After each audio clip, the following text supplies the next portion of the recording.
Hey guys, welcome back to the channel. आज मैं आपको स्टेप बाय स्टेप बताने वाला हूँ कि कैसे जापान का टूरिस्ट वीज़ा अप्लाई करना है from Mumbai.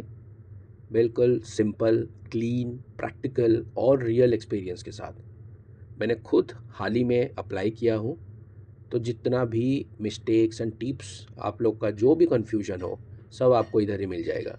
So one request, do not skip the video, watch it till the end. Let's start. तो दोस्तों, सबसे पहला स्टेप, आपको लिंक जो दिया गया है स्क्रीन पे उस पर क्लिक करनी है, जो VFS ग्लोबल जापान की लिंक है। इसके बाद आपको एक पेज ओपन हो जाएगी सेपरेटली, ये देख लीजिए। अब आपको डायरेक्टली अप्लाई फॉर वीज़ा पे क्लिक करनी है। जैसे ही पेज ओपन होता है, अपने जो भी रीजन है, रिस्पेक्टिव रीजन, उसमें आपको सिलेक्ट करना पड़ेगा। अगर आप मुंबई से अप्लाई कर रहे हो तो consulate general of Japan Mumbai select करिए। दूसरी स्टेप में आपको दिख जाएगा कि कौन सा visa, type of visa select करनी हो। तो आपको सिर्फ temporary visitor visa for sight seeing without guarantor, जो मैंने स्क्रीन पे लिख रखा है, उसी पे ही आपको क्लिक करना है। This is your option.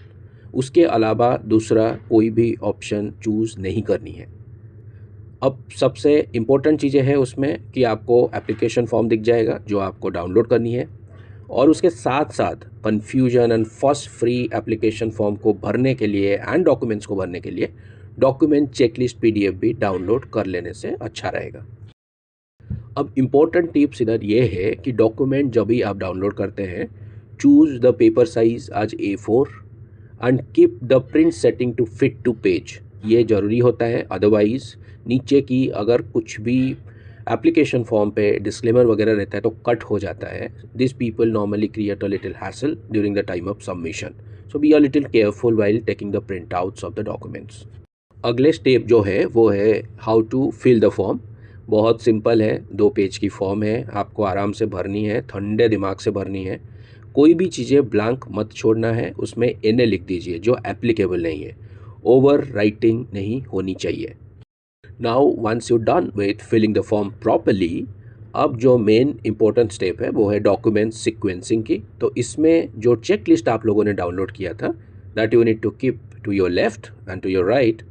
जैसे जैसे वो सीक्वेंसिंग में बताया गया है, प्लीज़ उस हिसाब से आपको ओके करानी है डॉक्यूमेंट्स को।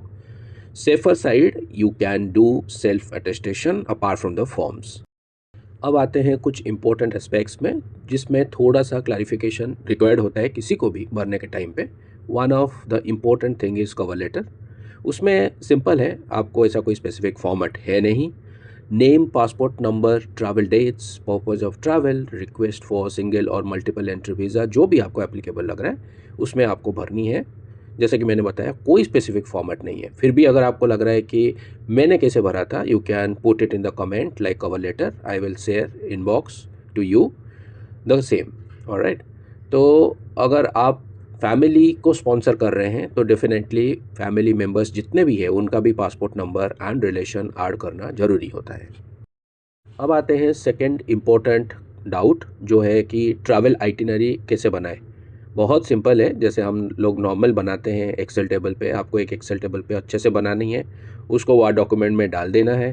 उसका हेडिंग आपको ट्रैवल आइटिनरी करना है। डेट वाइज कौन से जगह पे आप रुक रहे हैं, daily plan in and around आपका क्या है, आपको उधर मेंशन करना होगा।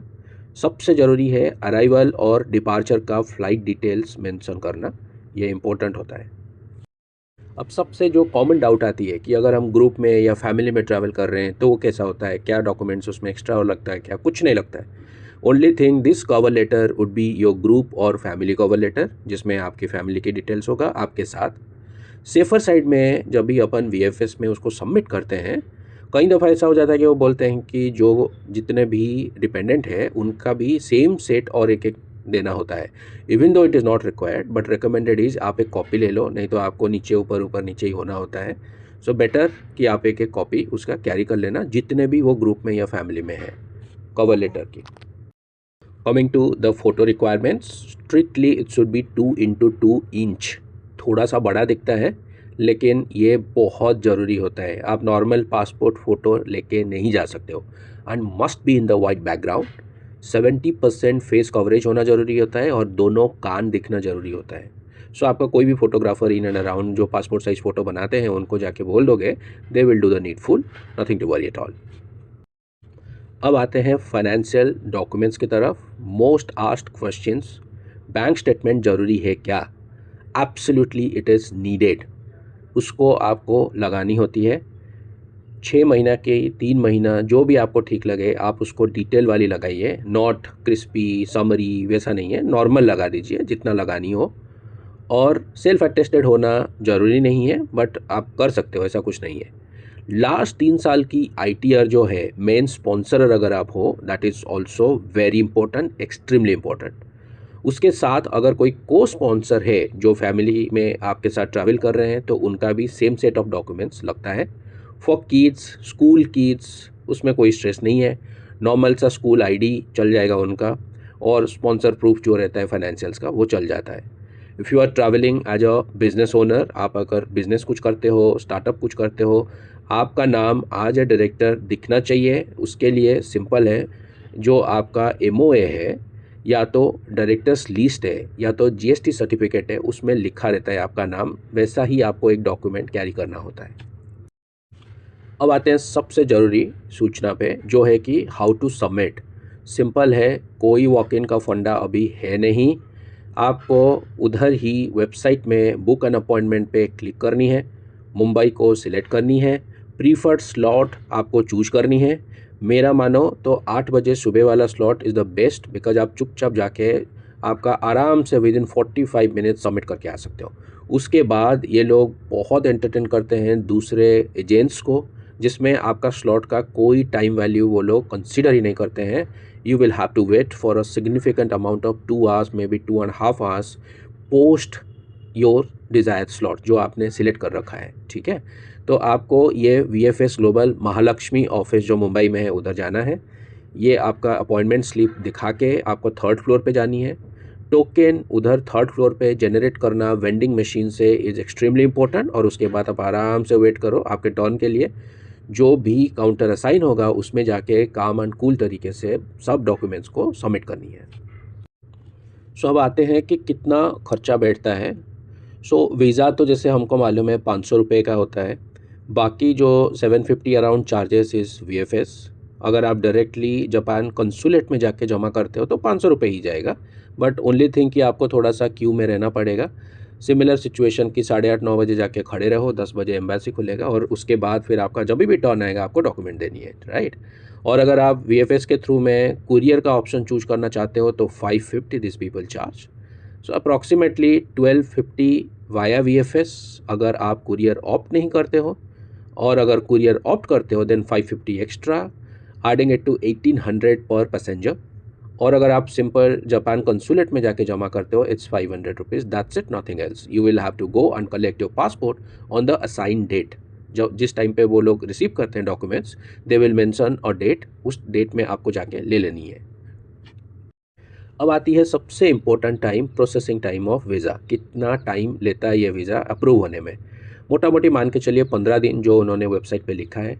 17 मार्च को मैंने जमा किया था VFS में, 20 March it got pushed for processing in consulate, और 2 को I think I got a message late in the evening that your visa is processed and passport is courier. 3rd को मुझे पासपोर्ट मिल गया था, राइट। तो इस case में मोटा मोटी आप देखेंगे तो 14 दिन तो चला ही गया था। बट अगर आप एम्बासी में जाके देते हैं, आई थिंक दिस पीपल 10-11 दिन का एक डिफाइंड टाइम दे देते हैं from accepting the passport and documents for visa processing. तो ये आपके ऊपर निर्भर करता है, लेकिन मैं इतना बोलूँगा कि सेफर साइड में आप तो मिनिमम 15 दिन मान के ही चलिए। अब आती है रिज़ल्ट की बारी। रियलिटी चेक करते हैं कि यार वीज़ा सिंगल एंट्री आई या मल्टी ईयर एंट्री आई। तो हम लोग की केस में सिंगल एंट्री था। थोड़ा सा डिसअपॉइंटिंग था because we opted purposefully for multi entry. Nevertheless मैं अगर बता दूं यार, सब्जेक्टिव होता है, मेरा कोई ट्रैवल हिस्ट्री जापान को है नहीं, लेकिन अच्छा खासा travel history all across the world है। सेकेंड चीज़, financially also we are very very well off, but पता नहीं उन्होंने क्यों दिया, क्या दिया, whatever it is, final outcome is we are travelling to Japan to have a nice summer vacation for 22 days। उसके बाद देखते हैं अगले time, hopefully multi year visa approve हो जाना चाहिए। तो दोस्तों आशा करता हूँ ये कंप्लीट गाइड आपके लिए जेन्युइनली हेल्पफुल रहा होगा। अगर कोई सा भी डाउट हो तो कमेंट्स में ज़रूर पूछना, I be happy to address them one by one. अगर वीडियो हेल्पफुल लगा हो, लाइक करना ना भूलिएगा, शेयर करना ना भूलिएगा और सब्सक्राइब करना डेफिनेटली मत भूलिएगा। ये एक मोटिवेशन रहता है मेरे लिए जेन्युइनली अनबाइस तरीके से और स्ट्रेट टू द पॉइंट आप लोगों से एंगेज होने की। Till then, signing off, sparkling canvas.